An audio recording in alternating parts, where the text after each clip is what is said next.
Now, the Three Martini Lunch with Greg Corombos and Jim Garrity. And welcome, everyone, to the Wednesday edition of the Three Martini Lunch, along with Jim Garrity of National Review. I'm Greg Corombos of Radio America. Good, bad, and crazy martinis for conservatives today, as usual. And, Jim, before we get to the potential good martini, I'm sure as a Jets fan you're really feeling bad for Tom Brady today, although I think you're probably most upset that they don't play the Jets in the first 4 games of the season. I now have this fantasy, Greg, in that Brady pursues an injunction against the league's ruling that he's been suspended for 4 games. He gets it. It gets delayed, and finally the court system rules against him. So the 4-game suspension kicks in during one of the 2 times the Jets play the Patriots this year.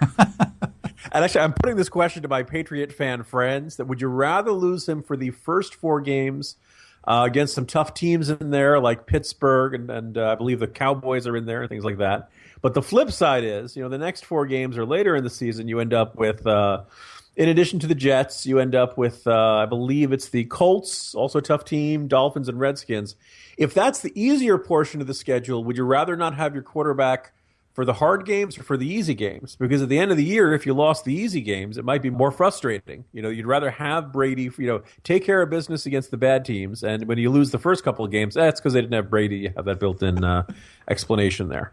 Or the idea that it might be more disruptive to lose them for 4 games mid-season rather than the beginning of the season. Anyway, so that's my analysis. And, theoretically, listeners should know you and I seriously debated making this the good martini of the day. We did. Might have turned out that way anyway. But my 2 thoughts are, think about the person who's got a legitimate legal case who's going to get bumped from the federal court schedule for this thing.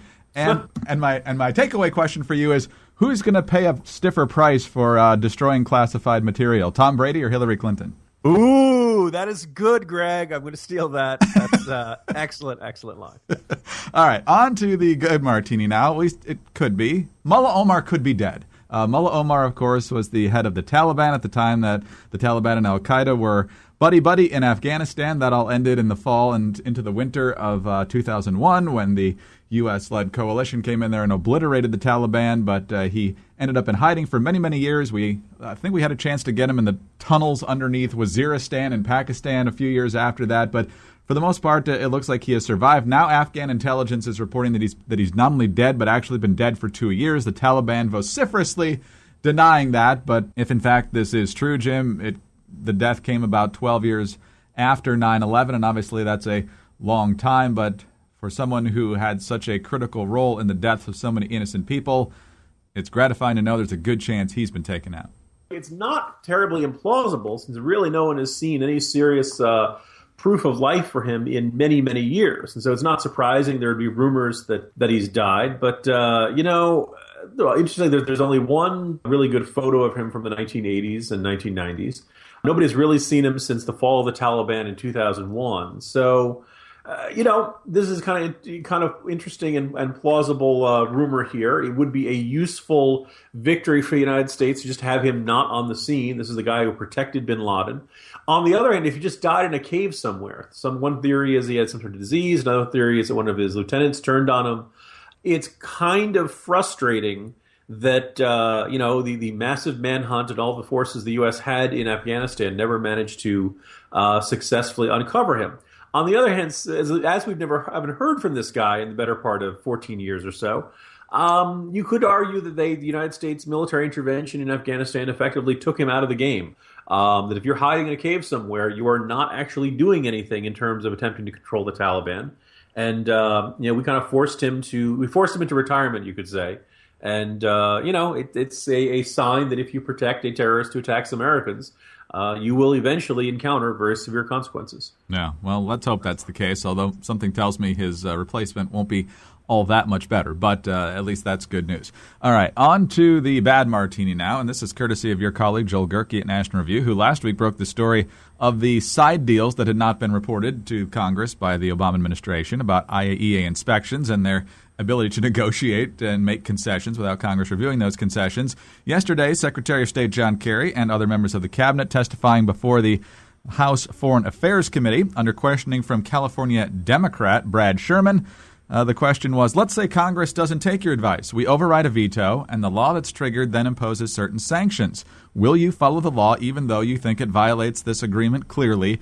and even if you think it's absolutely terrible policy. Kerry demurred.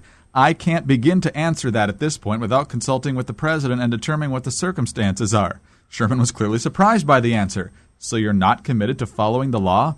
No, I said I'm not going to deal with a hypothetical, that's all, said Kerry. So, Jim, you interpret John Kerry better than just about anyone, given your vast experience with him on the campaign trail and beyond. What do you make of Kerry hemming and hawing about whether, if Congress can actually muster the two-thirds to reject this deal, whether the administration would actually do Congress the honor of abiding by current law? You know, probably this is a natural consequence of administration filled with people who see congressional Republicans as a more menacing threat and bigger problem to be dealt with than the Iranian mullahs. At this point, we really can't say that anything seems unbelievable from the administration. The idea they'd have secret side deals with the Iranians. We've already seen them make all kinds of concessions during the official ones, and it's just been so clear they're desperate for a deal. They'll give the Iranians anything they want. And they, look, I'm one of those guys who looks and said, "Wait a minute, we're making you can't simultaneously say this is the single most consequential foreign policy decision to come down the pike since the Iraq War, and then say, oh, by the way, it's totally not a treaty."